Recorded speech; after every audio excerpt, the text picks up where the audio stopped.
Selamat pagi, Shalom. Puji Tuhan, saya akan menyampaikan firman Tuhan. Ada kaitannya dengan kemarin pagi, di mana saya menyampaikan firman Tuhan bahwa di Kisah Rasul tentang misi pemberitaan Injil diawali dari gereja yang mula-mula. Itu bahkan ya, bukan saja gereja mula-mula dari Yohanes Pembaptis sampai Tuhan Yesus, terus kemudian gereja yang mula-mula itu tidak pernah tanpa hambatan. Kalau kita mengingat Yohanes Pembaptis yang memberitakan dengan dengan jelas, tegas, akibatnya Injil ditolak, boleh dikatakan. Bahkan Yohanes Pembaptis akhirnya dipancung kepalanya. Kita kemudian melihat setelah itu Tuhan Yesus. Kalau Yohanes Pembaptis tidak, boleh dikatakan tidak makan minum, ya katakan bersetan. Tuhan Yesus makan minum, katakan glojo. Tuhan Yesus memberitakan Injil juga. Akibatnya kita melihat.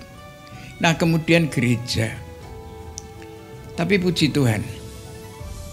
Puji Tuhannya itu kita bersyukur kasih Allah tidak berhenti.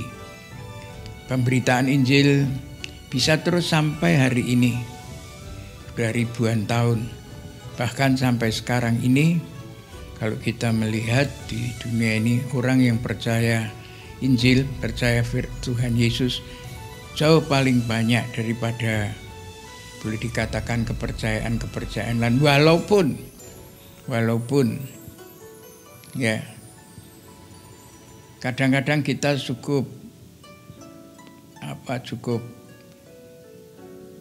prihatin kalau secara orang Jawa melihat orang-orang yang percaya kepada Tuhan Yesus, ya, gereja-gereja boleh dikatakan ada yang hidupnya boleh dikatakan tidak sesuai, sehingga membuat kalau kita merenungkan kita, waduh kok begitu, ya.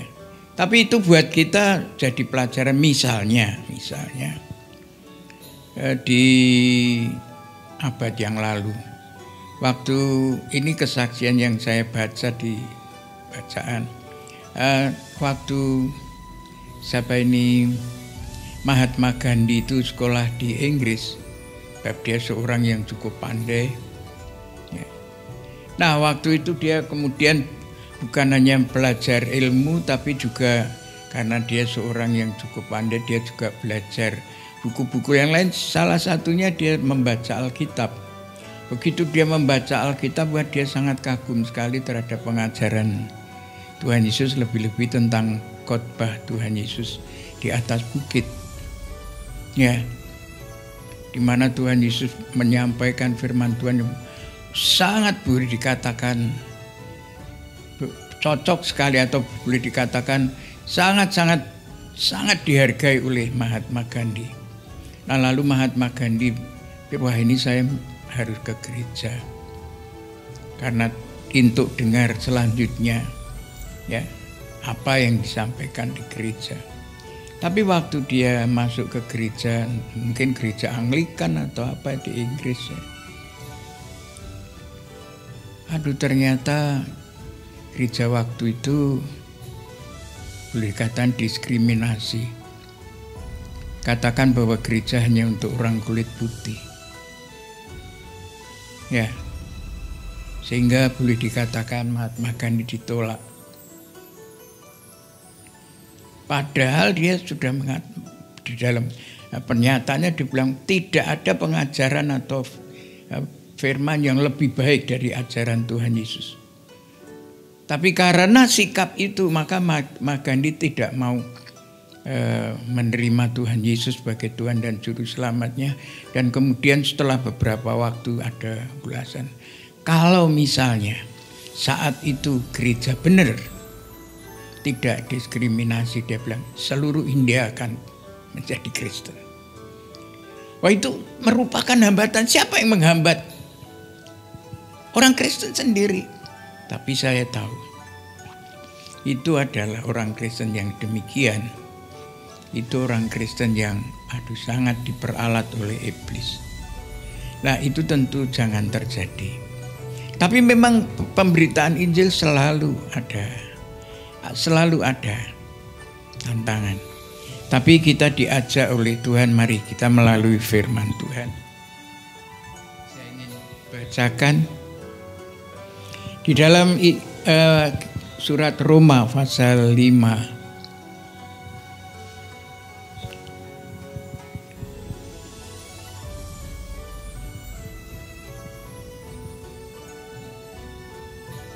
Surat Roma pasal 5 ayat pertama sampai ayat yang ke-6.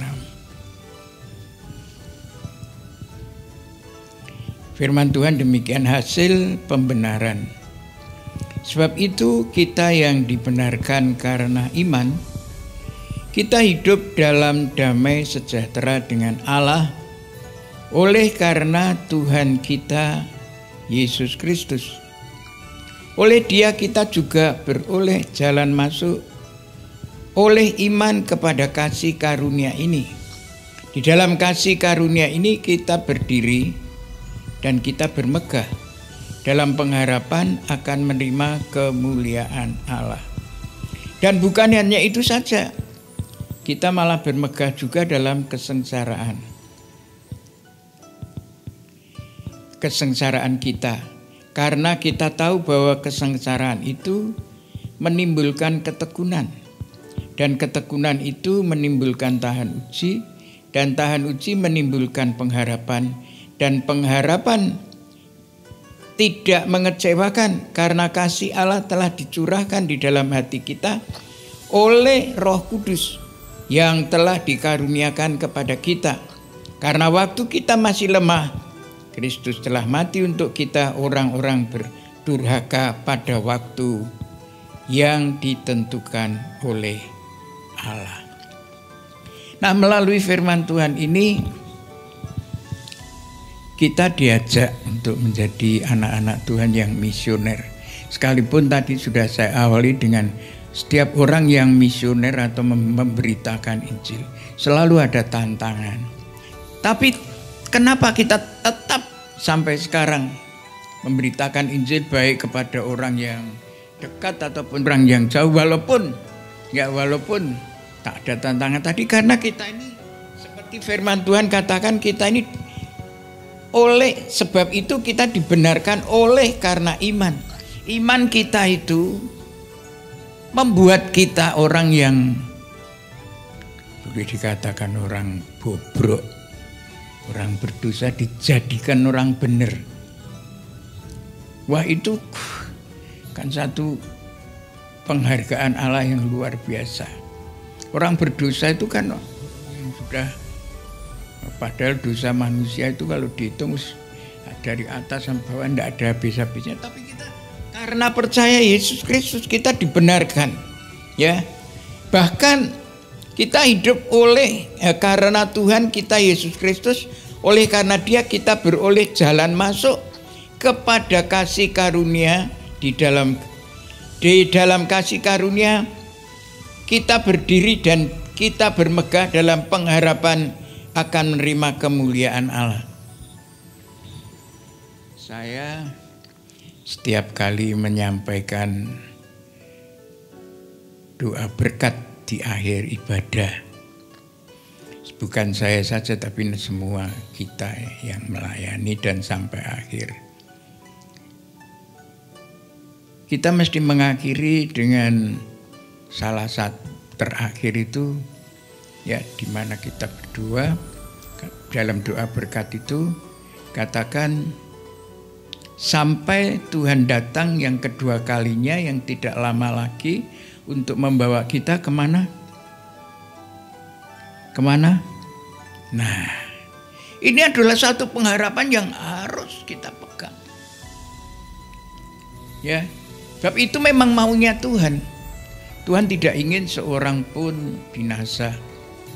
Tuhan tidak ingin, tapi semua Tuhan ingin supaya di mana aku berada, kamu berada. Maka saya sampaikan, ya, setelah menyampaikan firman Tuhan, ini loh lakukan supaya nanti kamu tuh punya pengharapan yang kalau Tuhan datang tuh kamu diangkat. Ya, Tuhan berkata, sabaslah kamu, mari masuk dalam kemuliaan Bapakku. Ikuti firmanku, yang mana saja ikuti. Nanti kamu akan beruntung sekali. Ya. Tapi untuk itu, nah ini bawahnya ada penderitaan. Maka kita diajak juga untuk bermegah dalam penderitaan, sebab penderitaan akan membawa ketekunan akan bawa tahan uji, dan tahan ujian membawa pengharapan yang tidak mengecewakan. Nah, berdasarkan itu, kalau kita membaca Kisah Rasul kemarin yang saya sampaikan pasal 5 itu, Petrus pada waktu dia memberitakan Injil setelah terjadinya mujizat orang lumpuh dilayani oleh Petrus dan Yohanes, di mana Petrus Yohanes kata, mas perak aku tidak punya, atau dalam terjemahan bahasa Jawa katakan duit aku kurang duit, tapi apa yang aku punya aku berikan padamu, yaitu nama Yesus. Dan orang itu kemudian diangkat, orang itu akhirnya bisa jalan memuji-muji Allah. Tapi apa yang terjadi? Terjadi mujizat seperti itu, orang harusnya bersyukur semua. Imam-imam belum delok di bangsanya terjadi mujizat, harusnya senang. Tapi ternyata apa yang terjadi? Petrus akhirnya ditangkap, dimasukkan penjara, ya, dirantai. Yakub sudah dibunuh. Rencananya tentu mereka nanti akan seperti itu juga. Tapi apa yang terjadi? Yang terjadi itu malam itu malaikat datang dan membawa Petrus keluar. Ya. Nah, kemudian setelah Petrus keluar, pergi ke rumah seorang ibu bernama Ibu Maria, ibunya Yohanes Markus. Kemudian begitu ngetuk-ngetuk sampai orang-orang yang di situ, ini betul-betul Petrus atau ini rohnya atau malaikatnya? Oh, ini benar saya lah. Akhirnya Petrus setelah diterima dia cerita bahwa Petrus ditolong Tuhan. Kenapa kok Petrus sampai ditolong Tuhan? Saya sangat yakin. Pertama, Tuhan berdoa. Sebab Tuhan berkata dalam Injil Yohanes 17 itu, aku akan berdoa untuk kamu. Ya, jelas. Itu jelas Tuhan berdoa. Tapi juga saya yakin Petrus sendiri juga berdoa. Sebab Petrus pada waktu di penjara itu, ya, bagaimana penderitaan, tapi dia itu dengan tenang lalu bisa tertidur. Nah, saya percaya dia berdoa sebelum tidur. Dan setelah itu apa yang terjadi? Kalau kita baca Kisah Rasul 5 ini katakan, waktu Petrus ada di dalam penjara, jemaat itu berdoa. Jemaat itu mendoakan. Jemaat tidak, wah wis pemimpinnya di penjara, wis lah, kita ndak usah ikut Yesus lagi, atau kita kerja aja, kita wis pokoknya kayak agama-agama sing lama dulu, ya sudah kita ndak. Tapi mereka itu bertekun berdoa. Untuk apa? Minta supaya Tuhan menolong. Supaya Tuhan menolong. Supaya Tuhan menolong. Tetapi ternyata bukan jemaat yang di Bait Allah berdoa, tapi waktu Petrus ke rumahnya Ibu Maria itu juga dikatakan di situ banyak berkumpul wanita-wanita, tapi saya percaya juga mungkin ada yang pria. Semua berdoa. Jadi dimanapun mereka berada, mereka berdoa supaya Tuhan menolong. Menolong apa? Memberi di dalam tugas misinya, yaitu memberitakan Injil. Sebab apa Tuhan kok menghendaki supaya semua makhluk diberi berita Injil? Sebab tidak ada seorang pun bisa diselamatkan tanpa Injil. Ya, Tuhan berkata di dalam Kisah Rasul kan di bawah kolong langit itu tidak ada nama lain. Ya. Tidak ada nama lain yang bisa menyelamatkan kecuali nama Yesus Kristus Tuhan.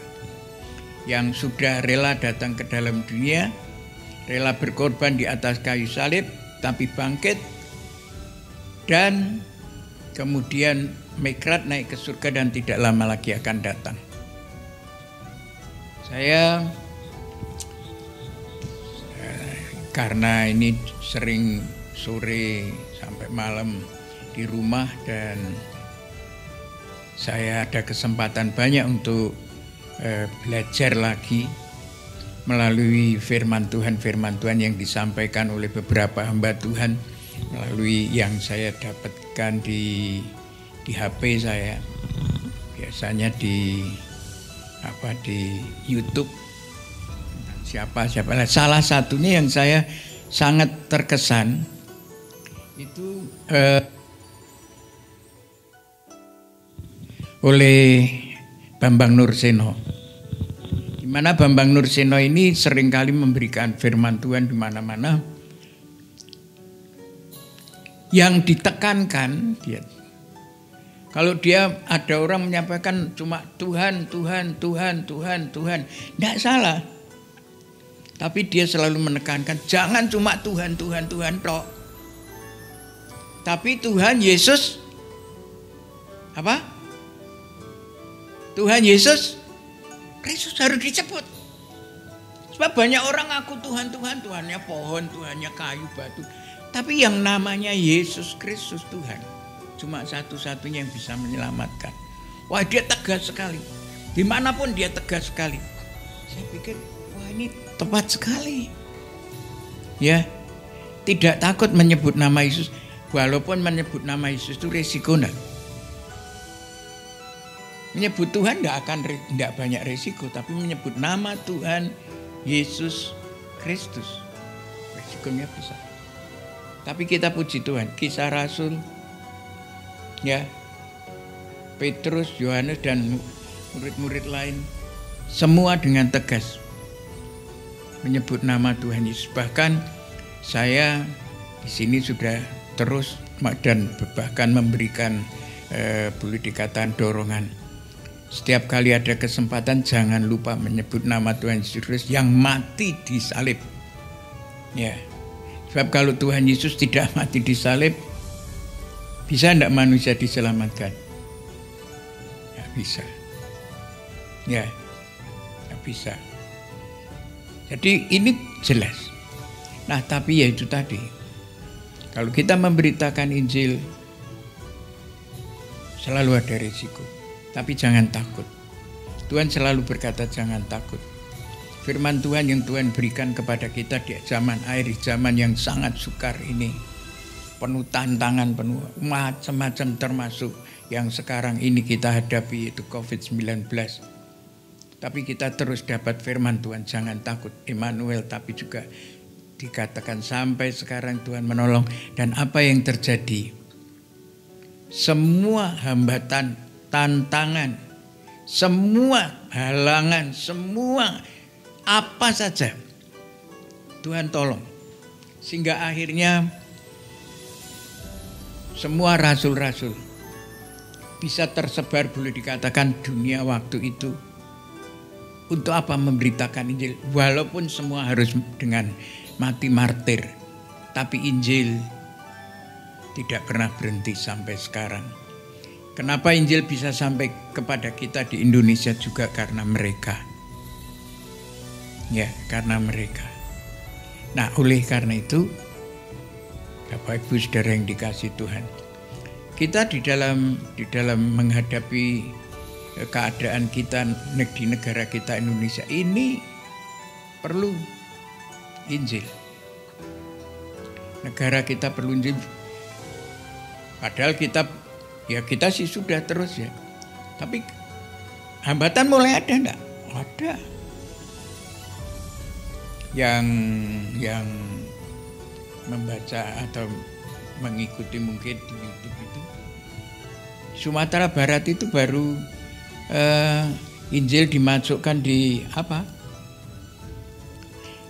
dimasukkan di HP aja enggak boleh oleh gubernurnya.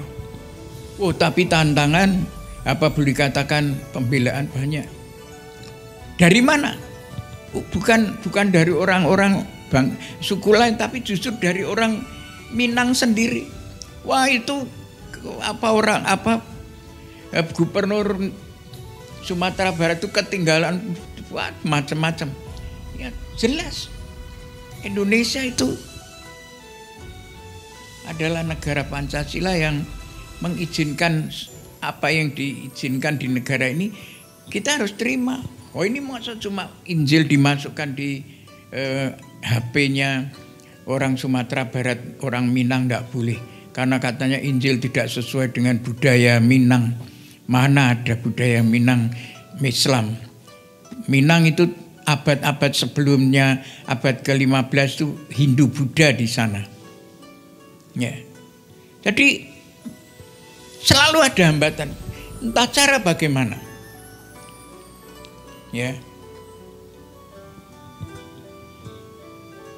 Ada enggak di antara kita yang tahu bahwa kalau saya minta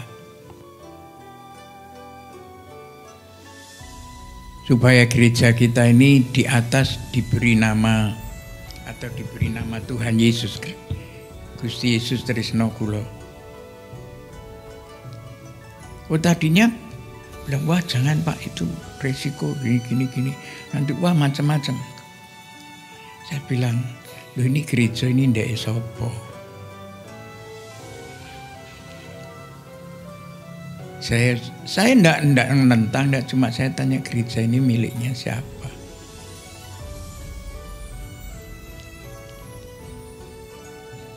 Ya miliknya Tuhan. Ya kenapa nama Tuhan enggak boleh ditulis? Ya. Dan ternyata puji Tuhan sampai sekarang jadi berkat atau jadi sandungan. Ya. Puji Tuhan. Sampai sekarang. Oh, di mana-mana orang tahunya bahwa gereja ini Gusti Yesus Trisno Kula. Oh, aduh puji Tuhan. Orang yang tadinya enggak ngerti jadi bisa nyebut. Ya. Bahkan ustadz yang di utara selatan saya itu pun pernah nyebut, cuman Gustinya enggak disebut. Iya. Oh, ini dari Yesus Trisno Kula. Ya. Ya, puji Tuhan. Saya cuma berpikir nanti suatu hari kamu akan tambah nama Gusti Yesus Trisno Kula gitu. Ya. Nah, puji Tuhan. Nah, oleh karena itu ini adalah kesempatan. Kita doa, ini adalah saya percaya ini perlu kita teruskan ya, supaya apa? Supaya ini loh. Berita Injil ini Indonesia akhirnya terbuka. Ini kesempatan buat kita. Kita melakukan segala sesuatu demi Injil. Ya, kalau saya seringkali mendengar, kita mengadakan aksi sosial. Oh, kalau saya berkata bukan aksi sosial, aksi kasih Tuhan Yesus. Aksi kasih. Sebab kita terima dari siapa? Bapak Ibu terima dari siapa? Ya? Dari hasil kerja atau dari Tuhan? Dari Tuhan. Nah, kita salurkan ya kasihnya Tuhan. Kasihnya Tuhan. Ya. Dan kalau kita demikian, saya sangat yakin pasti tertolong.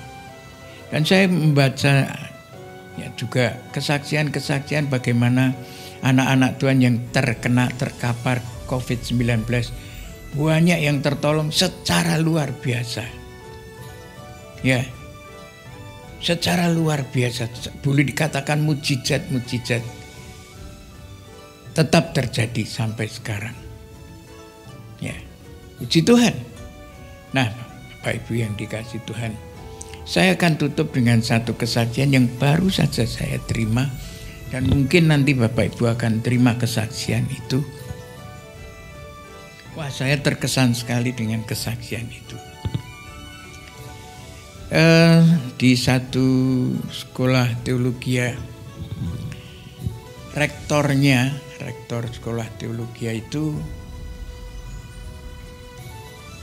adalah seorang yang dari boleh dikatakan latar belakang yang sangat boleh dikatakan mengalami kasih Tuhan yang luar biasa. Saya waktu dengar dan renungkan, saya bilang, waduh, saya dulu cukup menderita itu kalau dibandingkan dengan ini, Bapak ini, belum apa-apanya. Ya, belum apa-apanya. Ya, gimana kesaksian dari rektor ini?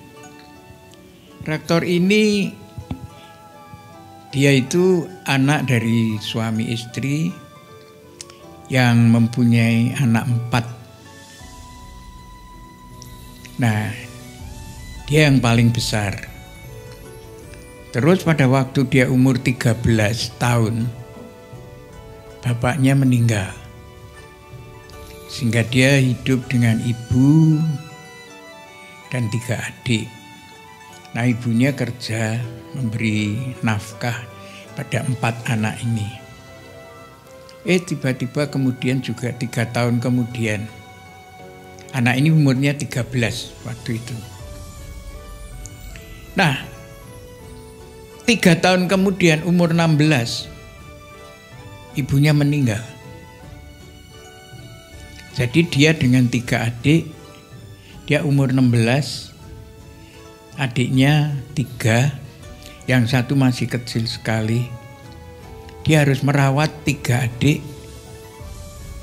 Dan bagaimana? Dia sudah tentu tidak bisa sekolah lagi. Dan bagaimana hidupnya? Bapaknya sudah meninggal, ibunya sudah meninggal. Ya, pada awal-awalnya dari gereja di mana di kota itu ada, ya seringkali mencukupkan untuk kebutuhannya. Tapi ternyata tidak bisa terus. Akhirnya suatu hari setelah boleh dikatakan tidak punya apa-apa, ya, dia mau bekerja juga belum dapat pekerjaan, umur 16 tahun. Lalu suatu hari karena sudah tidak punya apa-apa, adiknya yang kecil-kecil itu nangis minta makan. Tapi tidak punya. Kalau dia minta makan cuma diambilkan air, disuruh minum. Nah, kan tidak kenyang. Ya, boleh dikatakan, wah ini kalau tidak tertolong kelaparan. Tapi dia berempat bagaimana? Mau minta kepada siapa?